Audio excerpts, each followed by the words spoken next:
I think we're going to go ahead and get started. So I don't usually lecture here at Columbus Citizens Foundation, but in my previous life, before I came here 5 years ago, I used to lecture a lot on art and architecture, not just in New York City, but around the world. And last year and the year before, I was at the Italian Cultural Institute a few times lecturing. And a couple of members turned up to one of the lectures and said, well, why don't you ever give that lecture here? So earlier this year, I gave a lecture about Italian cultural influence across the globe. And we looked mostly at the 16th, 17th, and 18th century. And then we ended with a little nod to 19th century New York City and the Newark Public Library. And we talked a little bit at the end of that lecture about the way Renaissance Italian ideals for humanism and domestic architecture kind of translated across the Atlantic to New York City, especially when it was really going through this tremendous building boom. And I promised that we would pick up where we left off. And so we left off with Rosario Candela. And before we get to him tonight, we're going to talk a little bit about a group of people who came a little bit before him.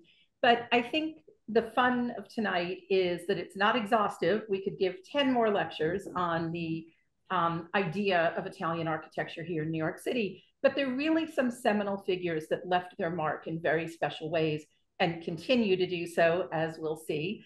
And I had a very tough time figuring out how I was going to focus all of this. So I've randomly picked 10 architects that we're going to look at.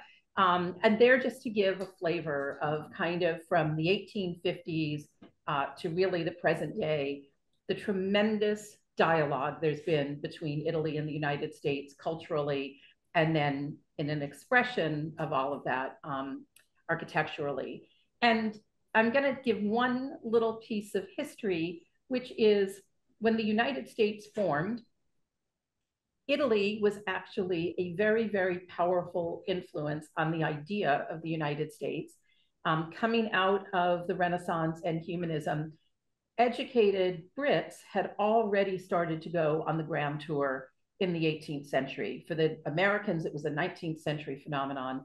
But if you can think about the Grand Tour, if you were a well-educated Englishman, it was really the culmination of your education. And it often took 3, 4, even 5 years to complete your Grand Tour experience. So you went from London to Jerusalem, and you actually just kind of bypassed Spain and France. I mean, you had to go through them to get to Italy, but in Italy, the Grand Tour had a phenomenal effect on British culture. And it was because you went from Venice to Sicily, and you spent significant time there. And you also have to remember that this coincides with the great discoveries of Pompeii and Herculaneum. And so there was this great culture around the idea of Italy, even though Italy didn't exactly exist then, but there was also a great reverence for these ideals of humanism. And so when the United States formed, there were 2 Italians who actually signed the Declaration of Independence. They had been British citizens living here, but took the side of the American Revolution.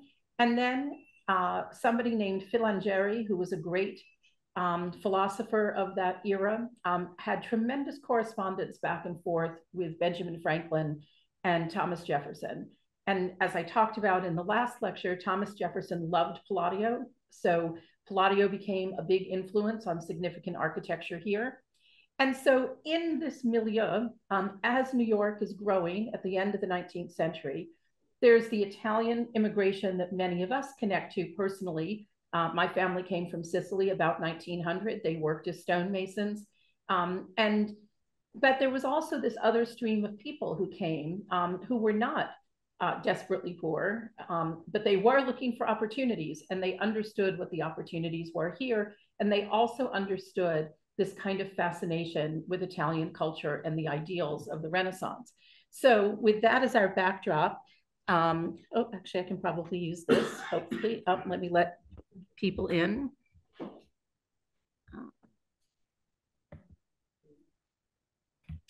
And so with that as our backdrop, we're going to look at this list of people. They're random. We're going to go through them all, so you don't really have to look at this, but it's the idea is that it really takes us from the mid-19th century to the present day. So a long arc of that dialogue between Italy and the United States. So I'm going to start with Brumidi, who people often associate with the decorative campaigns inside the US Capitol. And sometimes you'll see him referred to as the Michelangelo of the Capitol. And the stunning decorative campaign inside the dome was all Brumidi. He came from Rome. He was a well-educated, skilled fresco painter especially. He had worked in the Vatican for a number of years before he came to the United States. And most interestingly, for anybody who likes 19th century sculpture, there was a very famous Italian sculptor, Antonio Canova. He's in many collections in Europe and the UK, well, mainland Europe and the UK. And he was a favorite of people who were enchanted with neoclassical. And Brumidi actually worked on a number of villas in and around Rome with Canova. So Brumidi was very, very young in his 20s, and Canova was very much at the end of his career. But nonetheless, he was a skilled enough person that he was working with the masters. And one of the great villas that he worked on in Rome before he came to the United States was the Villa Torlonia, which had these associations with the royal family in Italy. So he was really somebody who could have had a significant career had he stayed in Italy. And what happens is St. Stephen's Church gets built in New York. And right before they've got to pick somebody to design the church, the pastor that gets assigned there had been living in Rome and knew Brumidi. So he invites him to come and take on the challenge of building St. Stephen's. And it is hard for us to believe, but this was the largest Catholic church in America for the first 30 years of its existence. And if you can believe this, it had 10,000 members associated with the church. And what we know about, the falling away of organized religion in the United States, it's hard to believe that any ever had.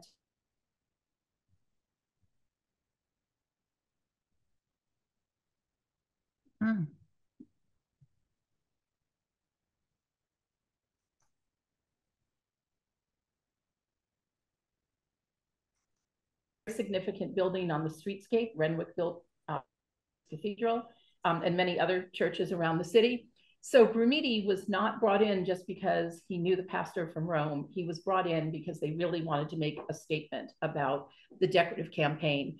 And these are just two of the examples. There are 45 murals that he painted inside that church.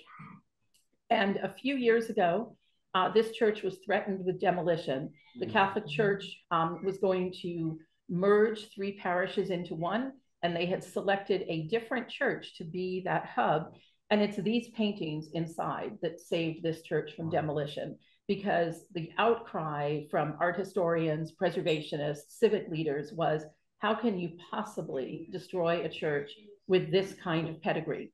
So Brumidi saved the day. And we're the happier for it.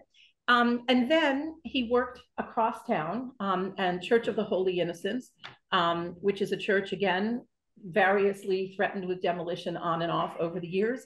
And it's really a spectacular church as well. And again, has always had a very significant outreach to the community. This was never a good neighborhood, even in the day when this church was built. It was already referred to in the New York Times as a kind of seedy neighborhood. So this church very much was meant to be a beacon in the community.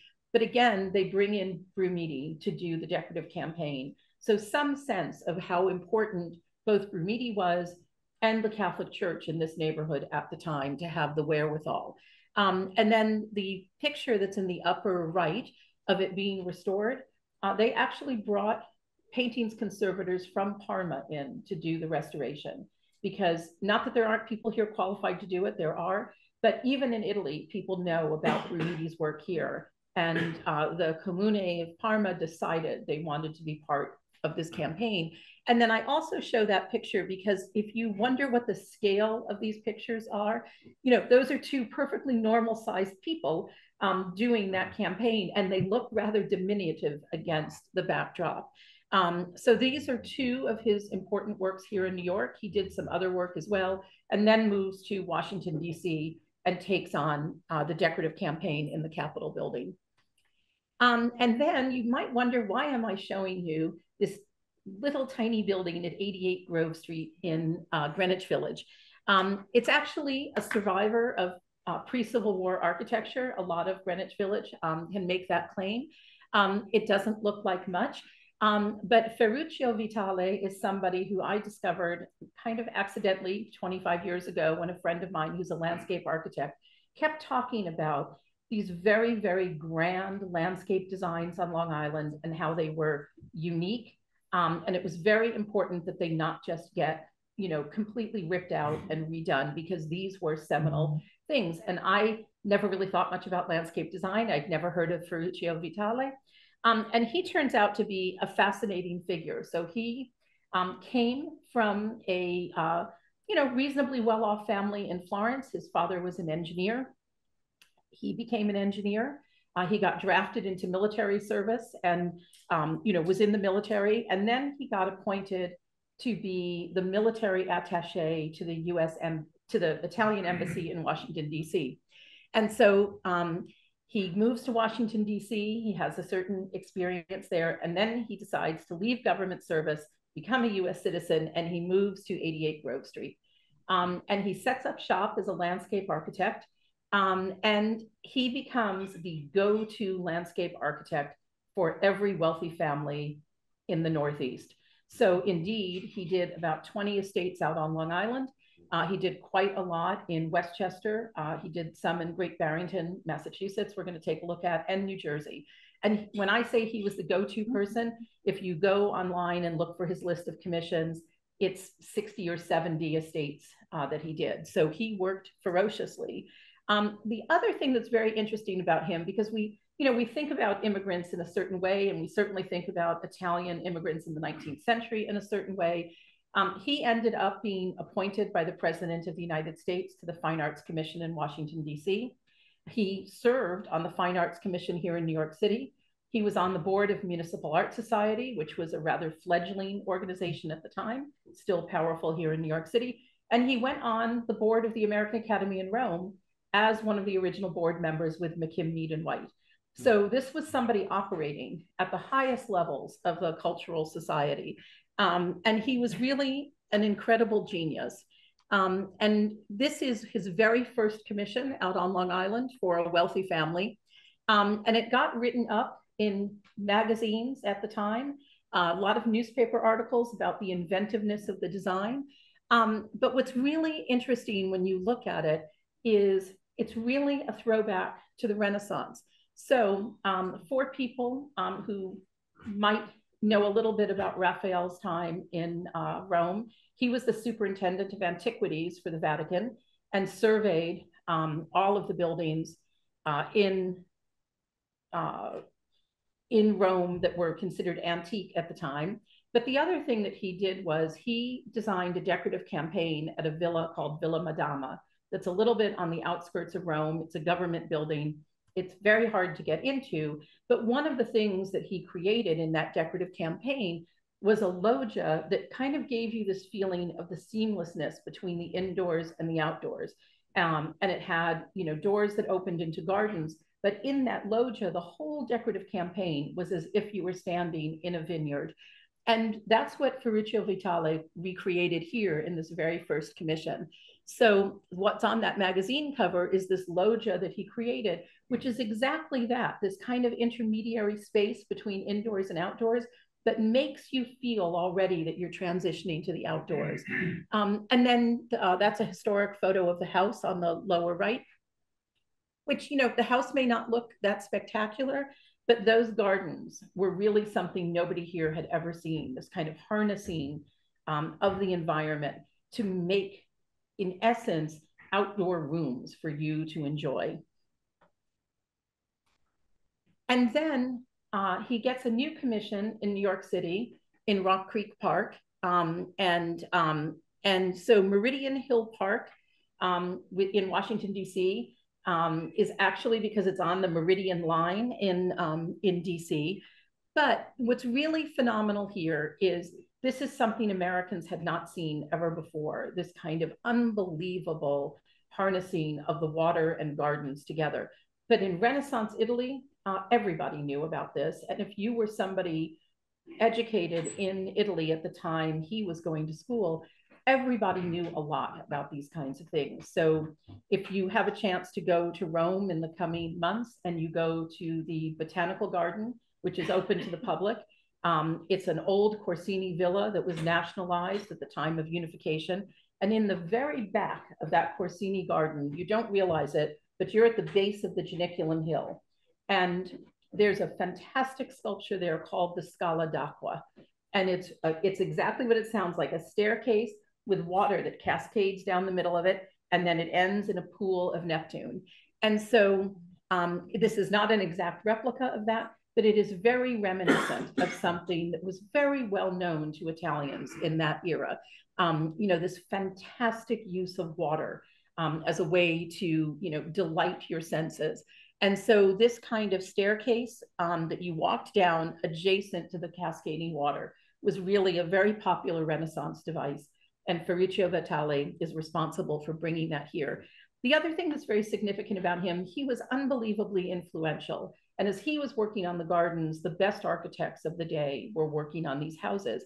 And his firm became the very first recipient of the Architectural League's Gold Medal Award for landscape design. So even in his day, he was recognized as somebody who was, you know, changing how we were going to understand architecture and our environment.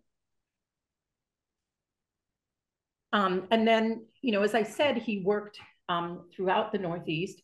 This is one of the estates in Great Barrington that actually still exists today.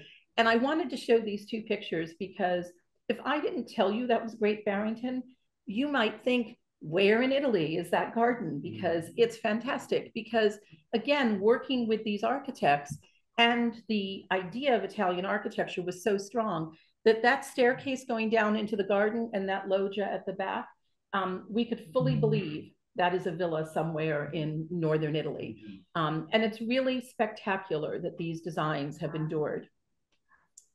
And then I did promise we'd come back to Rosario Candela. And at the last lecture, somebody asked me, how on earth did a Sicilian immigrant wind up at Columbia School of Architecture? So he was not an uneducated person. He did come from Sicily. He came to the United States with the idea that he wanted to be an architect. So he stays a short time, goes back to Italy, comes back again, enrolls in Columbia. And, you know, the answer is he had amazing self-confidence. He would tell you he was a genius, just in case you were concerned that, you know, his ego was getting in the way. But he just, you know, he just kind of understood what, you know, the opportunities were here. And he was a brilliant designer. And at Columbia University, you know, whether it's apocryphal or not, I don't know, but it's a story that Columbia itself tells, that he set his desk up and then he put stanchions around it so nobody could get too close to him. He wanted nobody to steal his designs. And so he graduated from Columbia. He went to work for another Italian architect who was here. And after a year or two, he sets up his own practice and he becomes the go-to architect for the kind of apartment buildings that were just being built then. So they aren't really skyscrapers by today's standards, but they were then. I mean, they were buildings that because of the invention of the elevator, you could now build higher than 4 or 5 floors. So these were buildings mostly in the 12 to 16, 17 story range. But they Park Avenue, West End Avenue, Riverside Drive. So he all in, he designed about 70 buildings that are still here in New York City today. And they were the ultimate, you know, palaces in the sky. So a typical Rosario Candela apartment in its day, they've now been chopped up substantially, but a standard apartment was like 10 rooms. And some of them, you know, still endure on Fifth Avenue that are in fact still that large. But, you know, he used the Renaissance device of you sort of have like you know, a kind of humble street level design. Then as you go up a little more, it's a little more refined. And then as you got to the top, they just explode into all kinds of design details with, you know, turrets and setbacks and terraces. And so these, especially the top floors, were really meant to be the most elegant spaces. And then the interesting thing about Rosario Candela as well, the apartments were really meant to be for families living in them. So they were very gracious. They mostly had some kind of servants area. But for the ones that he designed along Sutton Place, which face the river, so the entrances face Sutton Place.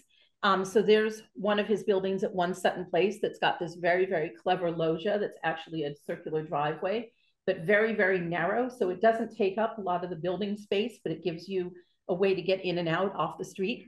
But it's what's behind the building that's spectacular. So instead of just building out to the full lot, all of the buildings that he designed where this was possible have some kind of courtyard or outdoor space. And in the case of 1 Sutton Place, what's really unbelievable about this, because it was not something done at the time where you were trying to maximize the use of space and make as much money as possible, they actually sacrificed what could have been practically a whole other building and created this incredible lawn that looks out onto the East River. So if you moved into 1 Sutton Place, even today, it would be a highly unusual thing to have this complete serene area in the middle of Midtown, looking out on the river and really having your kind of private pavilion. And so these were really unbelievably important designs.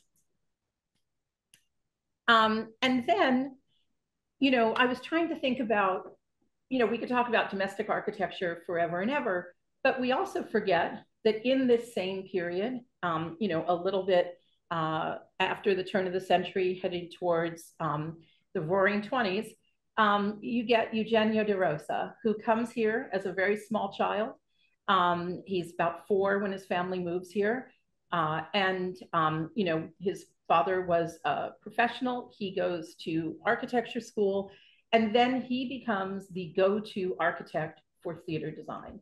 So during the time his firm was open, he built about 50 theaters. Sadly, during the 70s and 80s, when we were destroying Broadway theaters, a lot of Eugenio de Rosa's buildings are gone. But he was, again, just somebody who thought through how you were going to experience the theater. So in the far right, that's the Vanderbilt Theater during a rehearsal. It's a space he built. Most of these theaters were designed to hold between 1,000 and 1,500 people. And so then the 2 in the middle are perhaps his most glorious commission, and that is the St. George Theater on Staten Island, which still exists. When it was built, it was designed to hold over 2,000 people. And so it was really one of the grandest theaters.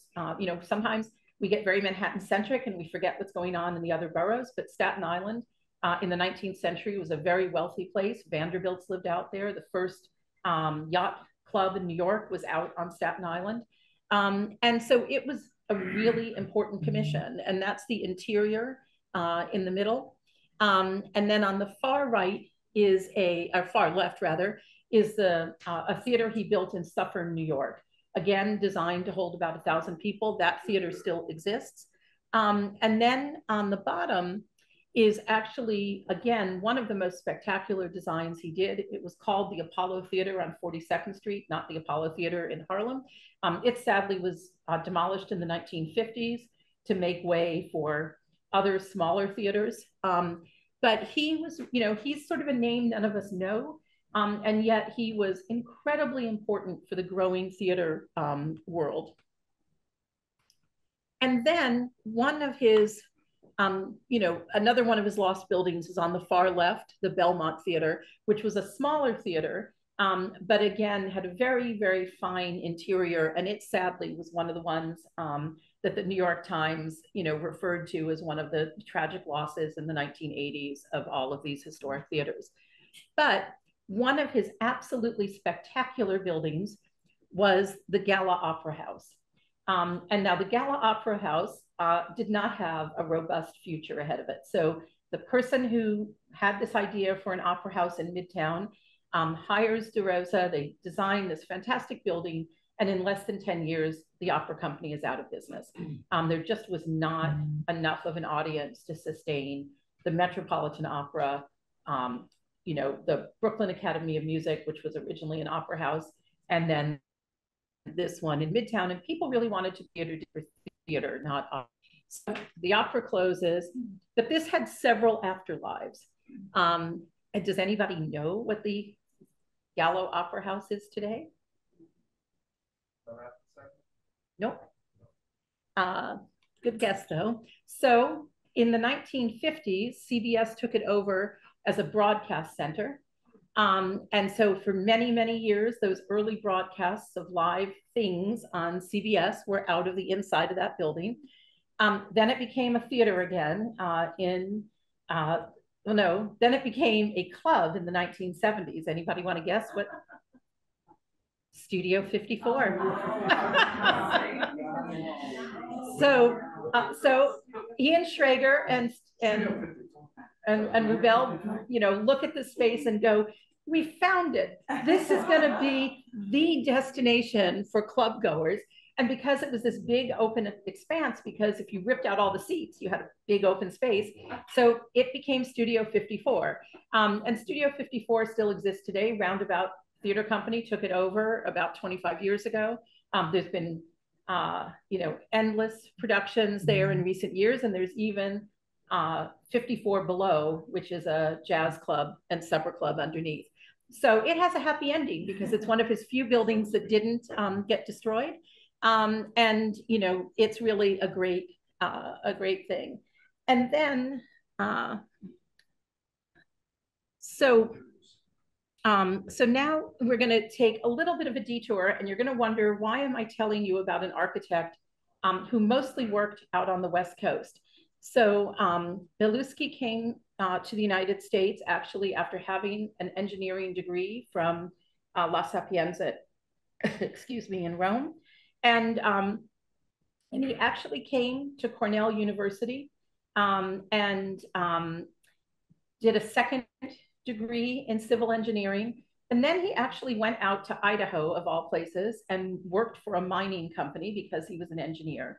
And then he drifted off to Portland, Oregon to go work as an engineer for an architectural firm. And in a short order, the founder of the firm passed away. He bought out all of the other partners and said, firm's mine now. And he is, again, somebody we don't know about, but he became one of the most important people for the international style in the United States. So we know Walter Gropius worked here. We know Mies van der Rohe worked here. We don't know Beluski's name, but that's in part because he ended up going to MIT and working as the dean there for a 20-year period, influencing people. When he sold his firm so that he could become the dean at MIT, he sold it to Skidmore, Owings and Merrill, who were the go-to firm for the international style. All we have to do is walk up and down Park Avenue, look at Lever House, et cetera. And their Seagram's building, they're all SOM's buildings. And he sold his firm to SOM, but he didn't give up practicing. So he was there as a kind of silent partner and working on a lot of the designs of these incredible buildings. And so one of his most famous buildings is this one in Portland, Oregon. And it was recently sold for $69 million to a new company that took over the building. That's a postcard because it was so heralded in its day that they actually had postcards about the building, and it was one of Portland's most significant buildings. And then if you look at the photo from when it was sold a few years ago, you can see that they've changed very little. It's a style that has absolutely endured. And then if you're wondering, why am I talking about him if it's Portland, Oregon? But anybody know what that building is? Juilliard. So he's the designer of Juilliard. So even though we don't know his name, for many of us who enjoy going to, theater, concerts, movies, et cetera, we pass by his building all the time. And then because of his connection to SOM, he designed a building in partnership with Walter. So, so I could have talked about a lot of people, but I really wanted to give a sense that there were these incredible people working on our streetscape. And even though their names haven't come down to us, their buildings speak to us every single day. And, you know, both Juilliard and the MetLife building, you know, have had their changes over time as the way we use space changes. But the essence of what they design, of what he designed, is absolutely still on our streetscape. Oh, is somebody trying to get in? I don't know what that thing was. We'll find out in a second. And then I couldn't resist putting in Giorgio Cavaliere, because when I was very, very young and starting out in the preservation, I had the great pleasure to know Giorgio. I used to go and practice my Italian on him, and he was a very gracious man, and you know, put up with it. But he is an incredible figure. So he's from Venice. He was Jewish. His father was a very important person at the largest insurance company in Italy, Assicurazione Generale. He actually, you know, started out as an engineer. He went to work for the firm as an engineer. And then during the war, well, during Italy's occupation of Libya, he actually got sent to Libya to create airport landing strips. So he, you know, did his stint in the military. Then he came back to Venice, and by this point, it was quite difficult for Jews in Italy. And even though Italy was a far better place to be if you were Jewish than other countries in Europe at the time, his family felt he really needed to get out. So he comes to the United States. He actually ended up serving the US Army in World War II. He actually worked on a number of important architectural projects. When the US Army would take over buildings, they often needed to understand how they could adapt them for barracks or other uses, and that was what his function was. He actually received the Presidential Medal of Honor for his service during the war. And then he comes back to New York, and then he gets an architecture degree, and he becomes, you know, this incredible person who invents preservation architecture in New York. So, you know, by the time you're coming to the post-war period here in New York, there are a lot of buildings that are looking a little sad. Our tastes have changed. We don't like Victorian buildings anymore. We're tending towards the international style. And there's a wave of a lot of things coming down. And famously, one of the things that came down is McKim, Mead and White Penn Station. And so, you know, he becomes the literal inventor of use. And he starts saying to people, you know, in Italy, we don't tear things down. We just figure out how to use them differently. And so he becomes, you know, the go-to person when every preservation group is trying to save something. They go to Giorgio and they say, what can we do? So one of his first big projects on the far left is Jefferson Courthouse in Greenwich Village. And Jefferson Courthouse in Greenwich Village was, of course, a courthouse. It was also a women's detention center. And then it was abandoned.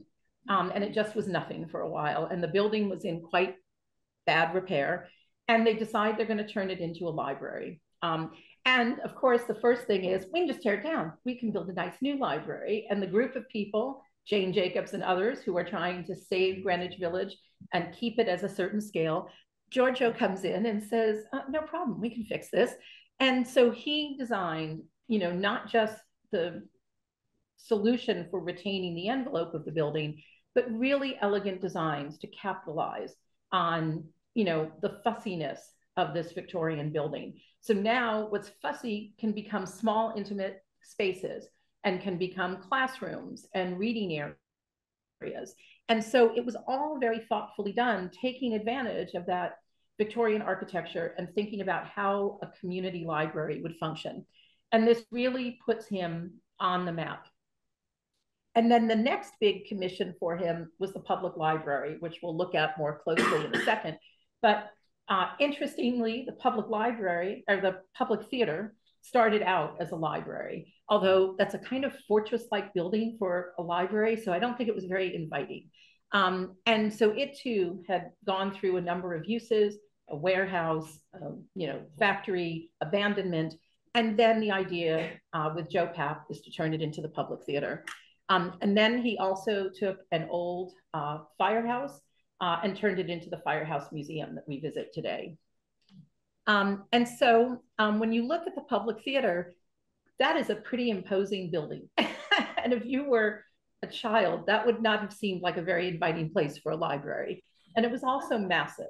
But the interesting thing about this building and why preservationists did not want to see it come down, it was the first substantial public library in the United States. It set the pattern for what would become, the Astor and Carnegie libraries across the country. This idea that you could invest in a community and create a public library. And so preservationists really fought hard to keep this building from being demolished because it's huge. A developer would have loved to take it down and build, probably what could have been 10 buildings on that lot. And so it was an important opportunity to keep this building alive on the streetscape, remind people that it actually was a seminal building in our history. And then they created, the theater that we go to today. So again, looking through the space, instead of creating one theater, they created 3 theaters. They created rehearsal spaces. They created storage because theaters need storage. And with this size building, you could do a lot of that on site. So he really was a genius in thinking through how do you use space and preserve what's really important about the building. Now, some preservationists would say this was unacceptable because you were ripping the guts out of the inside and only preserving the exterior. But to Giorgio, it was more important to preserve the streetscape than any, random space that might have been carved out inside. So our taste about preservation changes too, but really were it not for him, there'd be many more things that we would have lost in the 70s and 80s. And then McKim, Mead, and White has to be part of the conversation because while there is nobody Italian in McKim, Mead, and White's, offices, they were such an important firm. And they wrote very sophisticatedly about the influence of Italian Renaissance domestic architecture on their designs. So, people can debate how Italian any of these buildings are, but McKim, Mead, and White themselves were very passionate about particularly Florentine domestic architecture. So they took a building like the Palazzo Medici Ricciardi in Florence and just blew it up on steroids. So you've got, their buildings, the 2 in the middle, are classic Florentine design, very rough hewn on the bottom. You go up a few floors, it gets a little more refined, and then you get up to the top floors, and it's very, very elegant.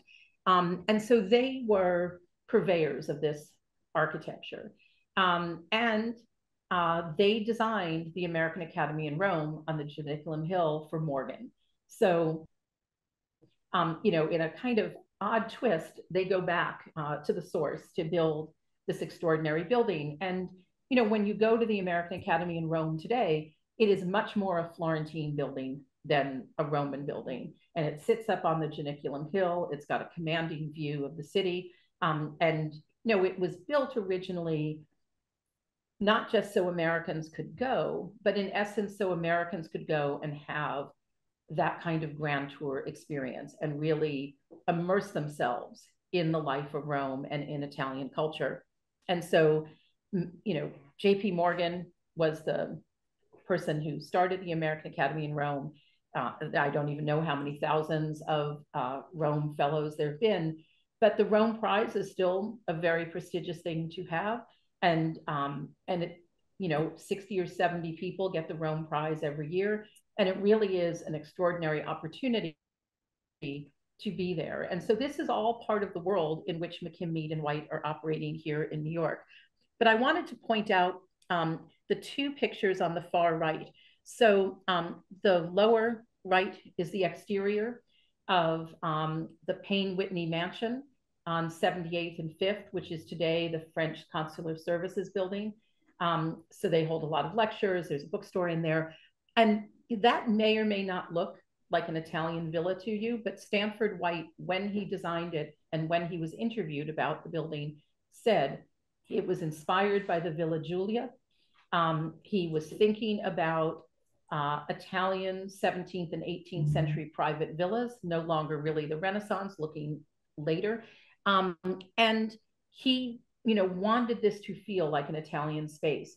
And so on the far left is the atrium that when you first go into that building, that is a very Italian space with this atrium and this circular staircase that comes down into it. And then for people who were following the news about 20 years ago, a art historian named Kathy Weil-Garris Brandt discovered that small archery figure was actually a early sculpture by Michelangelo. So that's accidental, but still it's been there for decades. And then when the Payne Whitney mansion was sold, and the Whitney family dismantled a lot of the interiors, and it all went out to an estate the Whitney family had on Long Island. And in the 1980s, the Whitney family went through a lot of stuff that was out in storage at this estate in Long Island, and they found the complete contents, including the wall panels that had been in a room in the mansion.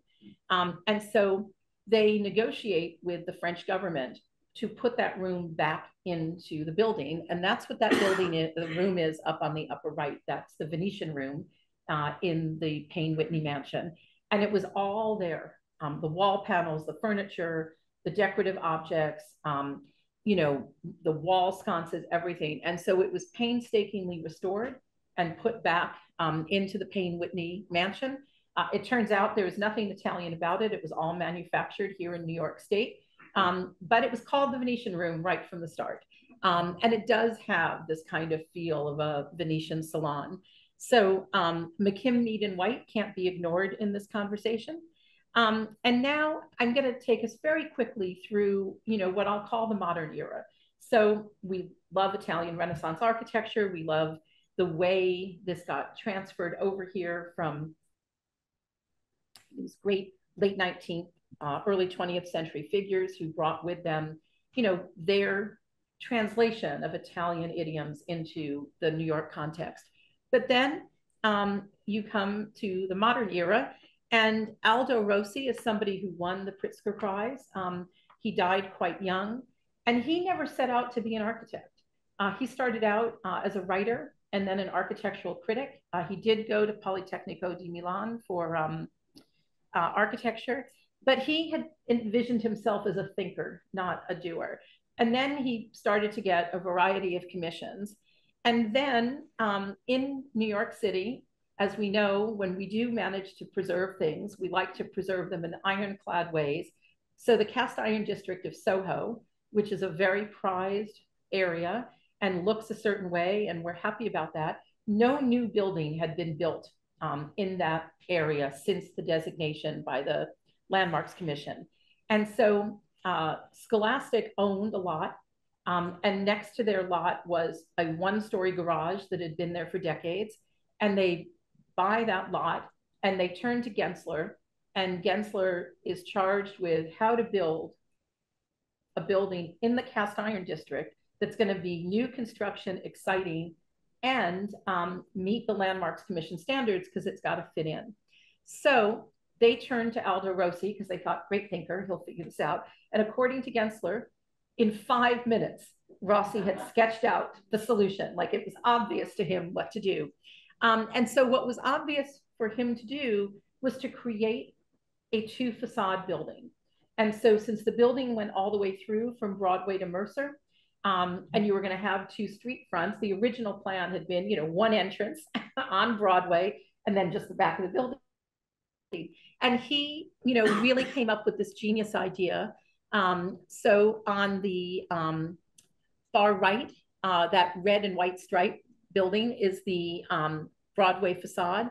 On the other side is the Mercer facade. And then these are the drawings that Gensler and Aldo Rossi did to show the building in context. So when they went to the Landmarks Commission, these looked like seamless buildings that had been there forever and ever, even though they were brand new and had not been there forever and ever. But when you walk down that stretch of Broadway or that stretch of Mercer, in fact, you kind of do a double take because the buildings are so beautifully designed, even though they are not cast iron, but they fit right in. And using these triple height windows was really a genius solution to make it feel so seamless. And then they carried it through to the interiors. So they didn't have to make this seem like a cast iron loft, but they did. And spaces with big columns that are exposed throughout the building. So you really get this feeling that you modern, exciting space, you've been transported back in time at the same moment. And so it's a really, glorious building, and Scholastic still owns it. Like lots of people post-COVID, they do a lot less public events, but it used to be really exciting to go to events at Scholastic and get a glimpse inside the building. And then you really can't talk about Italians in New York without talking about Renzo Piano. So Renzo Piano is also somebody who went to Politecnico di Milano. And very famously in the 1970s, after he graduated from architecture school, he and Richard Rogers formed a partnership. And their very first commission was the building on the left for B&B Italia. And so it's a really unusual building that has all kinds of things outside that you expect to be hidden in the walls. And so they get this big commission, they get written up all over the place as the greatest new architects. And then their next commission is, in Bourbourg in Paris and the Pompidou Center. And the Pompidou Center takes the lessons from B&B Italia and just explodes them. And so it's got all the mechanicals on the outside of the building, the staircases on the outside of the building. Nothing in Paris is like this. Everybody loves to hate this building when it first opens. People are like, how did we get this crass, horrible thing in the middle of Paris? This is terrible. And the other people are going, this is the most genius building ever. And it's so much fun to go up that, exterior staircase, and you can see all of Paris. And they did the things they were required to do. It's the exact height that it was not supposed to be higher than the tallest building in that square. And so it's not taller than that. It was supposed to have a certain mass. It has the certain mass. They just never told them they couldn't go wild with, just turning the insides of the building outside. And it just went through a big renovation a little bit before COVID, because, all buildings need a little TLC, but, overwhelmingly, nobody wanted to touch anything on that building. They wanted to fix what needed to be fixed, spruce things up, but leave that incredible design. So I put that in as the backdrop because when Renzo Piano comes here to New York, he gets charged with some pretty incredible designs. So, one of the first commissions that he had here, actually, I think I'm gonna do this instead. So one of the first commissions he had here that had him talking to the Landmarks Commission and people all the time was the Morgan Library. And so the Morgan Library was a low-slung neoclassical building. You went in on the side street. Then there's a brownstone on the next corner where Morgan actually lived. And then there was a kind of void in between. And so over the years, they had covered that. There was a little glass walkway at one point, but basically when you walked in, you walked into a rotunda, there was a gallery on the side. Then you walked through a hallway. There was Mr. Morgan's library that you could visit, another small exhibition space. And then until they built that little connector, you had to walk outside, walk a block to go to the bookstore. Then they had a little connector there for a while that was just sort of like a glass atrium, and you could walk across and go to the bookstore, and there was a little cafe. And then, after a while, the Morgan Library decided this is just not really working as a good flow of space. So Renzo Piano comes in and basically builds this box on the Madison Avenue side. And so when you first walk in, it's kind of low, and there's a coat check, and you buy your ticket, you walk straight through, and now you actually go into the museum through the back of the original building. And there's a corridor that takes you to the brownstone. But the most amazing thing was, as everybody was criticizing Renzo Piano that this was going to destroy the Morgan Library, he kept saying to people, no, you don't understand. When you get into the space, you're going to have this incredible piazza feeling, and you're going to see the original building, you're going to see the coat check area, you're going to see the brownstone, there's still going to be a cafe.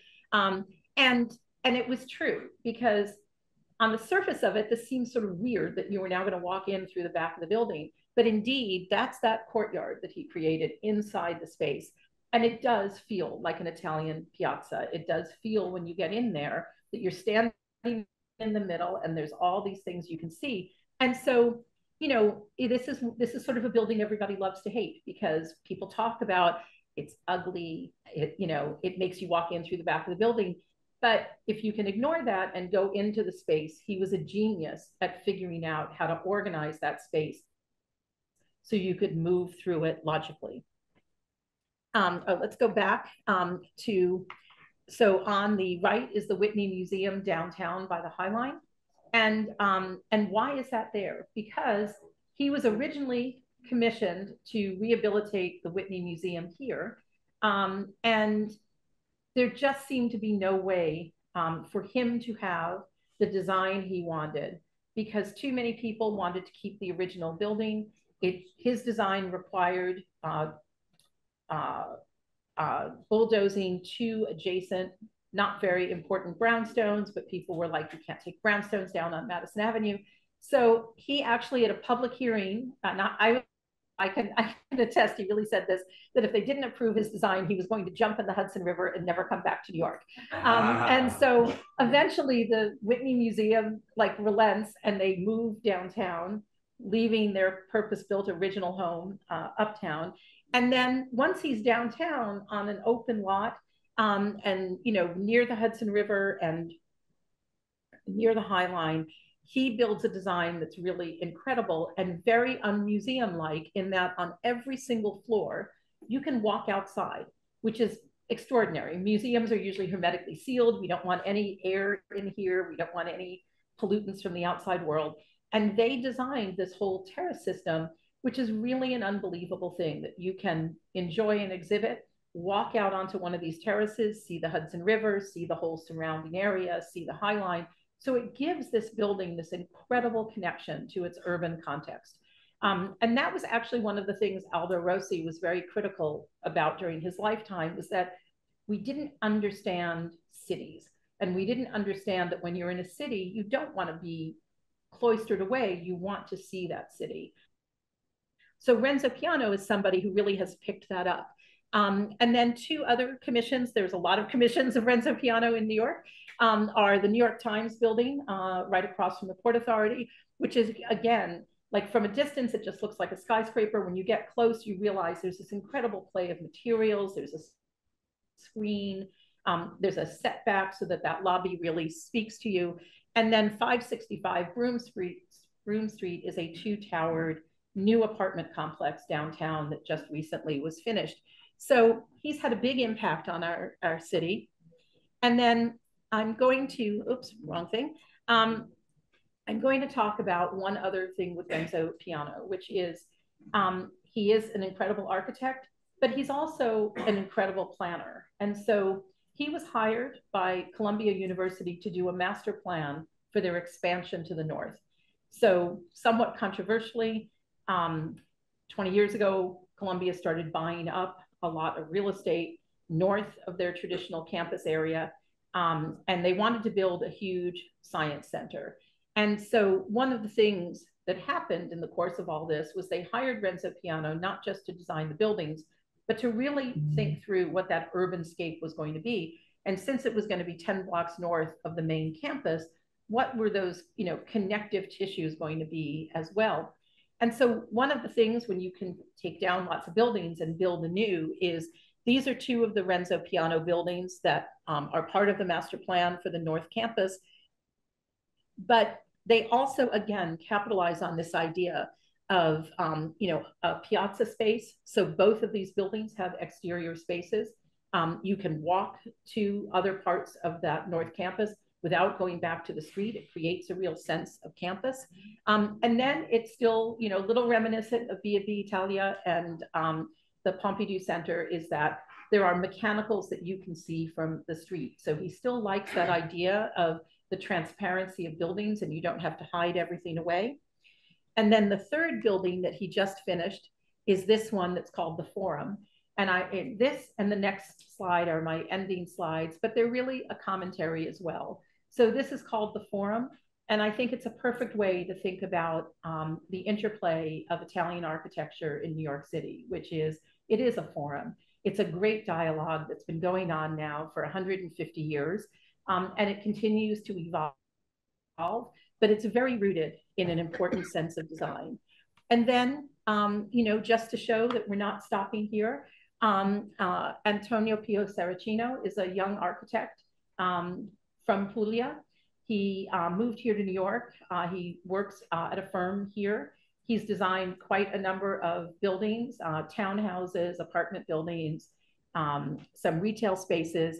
But one of the most hidden gems of his life here is in 2013, he was commissioned at 3 Bryant Park to do 2 outdoor sculptures, which are called The Guardians, Hero and Superhero.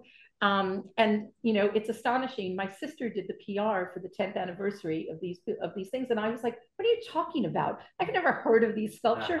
And I was like, I used to go to the Equinox right there. How could I have missed them? But they are totally hidden somehow. They're just hidden gems on the street.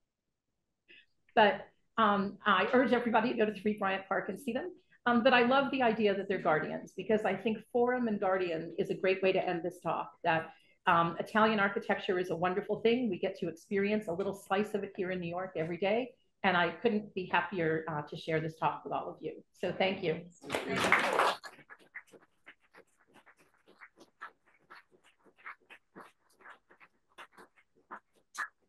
I know that ran a little bit longer than I intended, and I apologize for that. But if anybody has any questions, but if you want to go straight to dinner, I totally understand. So actually, for the Morgagni Medical Society in a couple of weeks. So so I don't know. We'll see. There's an Italian garden nearby. Oh yeah. Terrace. So I'm going to a guy I just know a little enough to get myself in trouble. But so that was there's the English, French, and the Italian garden there. Well, the Italian garden sounds floral as these more terraced and architectural. But can you say anything about that garden? Well, no, I mean, that is true that, you know, the conservatory garden was, you know, modeled on Italian villa gardens. And the idea was, in fact, so they were conceived kind of as rooms. So the idea of a lot of these gardens, and that one is true about it too, is that you feel like it's got an entrance and a center. And so they were very sculptural because you were meant to move around them. They weren't like pleasure gardens that you were meant to sort of hang out on the lawn. I mean, yeah. So, and that's, you know, the conservatory garden is still very popular for, you know, wedding photos and things because it's so picturesque. And so, great. Yeah. Yeah. Thank you. Oh, thank you so much. Great lecture. Just curious. Italians are always considered like the go-to and like the #1 premier. Is that still the case? No, probably not. I mean, there are a lot of talented architects, you know, in New York City and in the United States. But I mean, I think we still gravitate to certain, you know, big thinkers. So like somebody like Renzo Piano, you know, becomes the go-to person because he had a lot of phenomenal commissions and he's a bold architect. And so if you're the New York Times or the Whitney Museum, you want your architecture to make a statement. So also sometimes when you come from outside, you know, if you're here in New York and you know you're working in a landmark district, or you sometimes get very bogged down by what you think the criticisms are going to be by the Landmarks Commission or the Planning Commission. When you come from outside, you can be bigger and bolder and take chances because you're not necessarily weighed down by the same baggage. But I don't know if Italian architects are the go-to people for New York commissions or not, but there's a heavy presence of them still here in the city. I mean, certainly Columbia University could have picked anybody in the world they wanted, and they definitely picked, Renzo Piano. Okay, enjoy dinner. Thank you so much.